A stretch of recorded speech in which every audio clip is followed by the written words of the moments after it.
let's jump right into it and see what it's talking about. A deputy with the Precinct 1 Constable's office is under an internal affairs investigation. Now, this is after a video posted on social media shows her drawing her weapon against a man during a family dispute while she was off duty. Now, Fox 26's Jonathan Mejia is live downtown to tell us where this investigation stands tonight. Jonathan. Yeah, that deputy has been reassigned to desk duties as the investigation continues. Constable Alan Rosen says his office will be transparent with the public with the outcome of that investigation. It's scary. And the people that we look up to and the people that we call 911 to, you pulling the gun on him. That's crazy to me. Michael Evans is in a relationship with a deputy's sister. He says it's not the first time he has been a victim of this tactic by this family. So when things were escalating, he called his cousin Keisha, who immediately told him to end the video call and start recording. I told him to record it.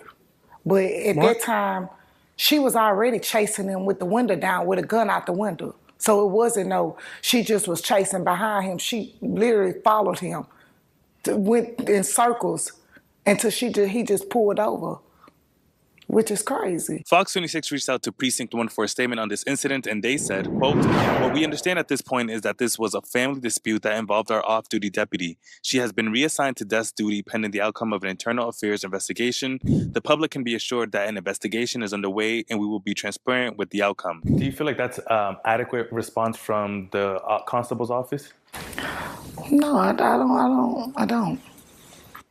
In this case, what do you think should be done to her? I think she should be charged like anybody else. And I'm not understanding why she don't have an aggravated assault with a deadly weapon warrant out now. If it was anybody else, they'd have put a warrant out before without us even having to go to the police department. Evans didn't want to talk on camera as he fears for his safety. You just feel like you're going to take the law in your own hand. You're going to do what you want to do.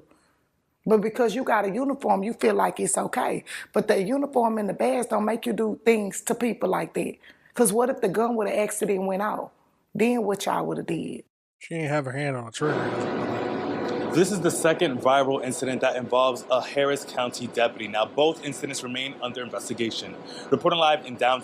Absolutely crazy. Yep. So that's the video we initially, well, not that video, but that's the situation we reviewed a few months ago. But now we go over into the video where it talks about her being fired.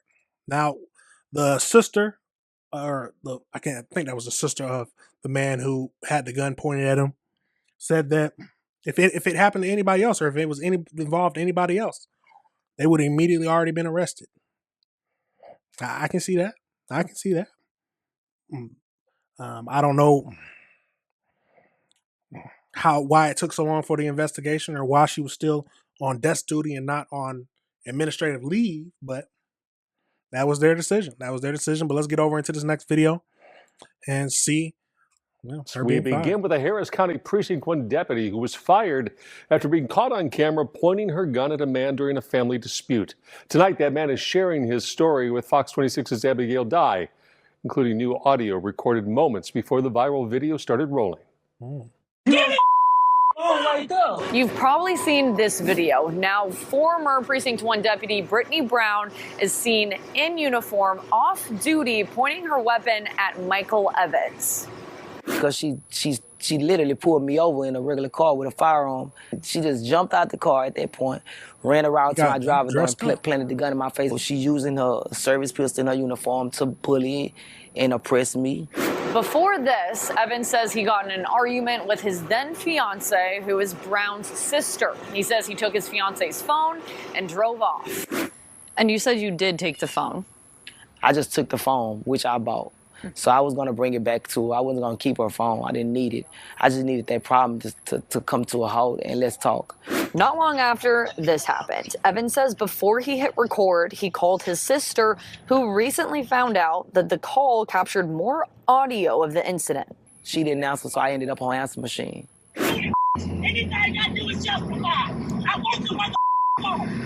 Oh, you heard that? I'm on duty. Everything I do is just. But I offered her the phone thousands of times. Precinct 1 launched an internal investigation. That is wild. Now, you heard what she said. She said, anything I do is justified. That's a scary mindset for someone who's supposed to protect us. It's a very scary. That's a very scary mindset. Investigation that took about a month, and this week that investigation concluded. The result: Brown being fired. I feel like there's some justice been done. Some, not all, because I mean, I feel like if it was me pointing a gun at any person, I mean, I probably would have went to jail that day. I feel like if you are on duty, or if you are wearing the uniform of an on-duty officer and using a service pistol, then that's definitely official oppression. Precinct 1 says they've submitted all of their findings to the Harris County District Attorney's Office. Now it's up to them and a jury to decide if Brown will be criminally charged. This is wrong. You know, this is wrong. And if our civilians, the Houstonians, have to be held accountable, I feel like the Houstonian officers should be held accountable. I reached out to Brown's attorney for response, and I have yet to hear back. But when I do, I'll update this story on Fox26Houston.com. I mean, he made a good point. He made a good point that if it would have been him, he would have been arrested immediately with charges, probably garnishing a firearm. I think there's probably something about threatening with a deadly weapon. I don't know the exact charges that he would be, but he's gonna have some criminal charges. And it took them a month for them to fire her, and they still haven't even thought about criminal charges. But like that one line that she said, just, I mean, seals the deal. She said that I am justified in whatever I do. I'm paraphrasing, of course, but that is what she said. Absolute crazy. Now, will some criminal charges be held? I don't know. Now, here's another question. Do you think that he has the rights for a lawsuit against the police? A good question. She was in a uniform, officially in a uniform,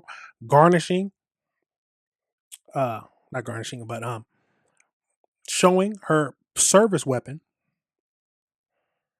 Do you think he has the rights for a lawsuit? And would he win? I don't know. That's a question for the lawyers out there. I'm assuming some lawyers are definitely contacting him about it, especially if she doesn't get charged criminally. Yeah, well, I can see it. But absolutely crazy. But she is fired now, so that's good. Took a month, but that's good. But it's a crazy world, y'all. It's a crazy world. And no one is above the law, no matter what it is. No one is above the law. All right, everybody, remember this is AC Reviews the Word. Remember to like and subscribe.